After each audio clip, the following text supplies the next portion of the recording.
Son delincuentes. ¿Qué les está haciendo?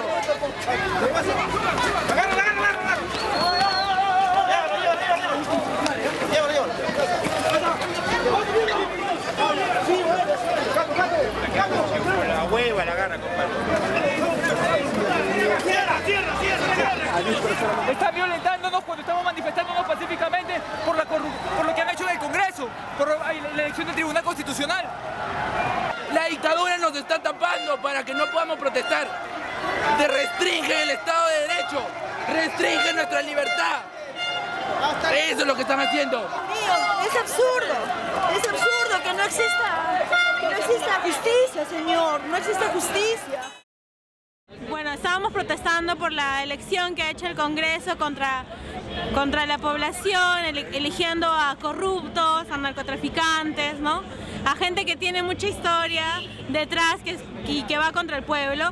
Y hemos ido, estamos justamente manifestándonos por ese tipo de cosas que ha estado pasando, porque es una decisión contra el pueblo, que no podemos permitir que siga pasando y que, igual, tenemos que estar en las calles luchando otra vez. Existe una situación de frustración e indignación de todos nosotros, porque la sinvergüencería y el descaro de los políticos de nuestro país, que no nos representan, no nos escuchan y piensan que no estamos al tanto de todo lo que hacen.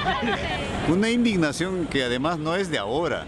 De alguna manera se ha estado posponiendo en su estallido y que en realidad remite a una falta absoluta de representación. Es una crisis de representación, una crisis, por tanto, no solo de aquello que se denomina clase política. Yo diría es una crisis del Estado, tal como alguna gente lo ha estado diciendo. Sentimos que el Estado, tal como ahora lo tenemos, no va más, necesita refundarse. Se necesitan otras reglas de juego, otro pacto social, otra constitución, nuevos actores políticos, ¿no? Ya la jornada de lucha ha sido convocada por la repartija ocurrida en el Congreso de la República por los partidos de la derecha, el APRA, Acción Popular, Perú Posible, Fujimorismo y todos los partidos que de una u otra manera han negociado el nacionalismo, y por eso estamos aquí este día luchando contra la repartija, porque se defienda una democracia que nos ha costado tanto trabajo. Y el día 27 salimos nuevamente a luchar hasta que se recomponga la democracia, exigiendo una nueva constitución, una nueva constituyente, una reforma electoral y una reforma política real en el país, para que de una u otra manera el pueblo se sienta representado.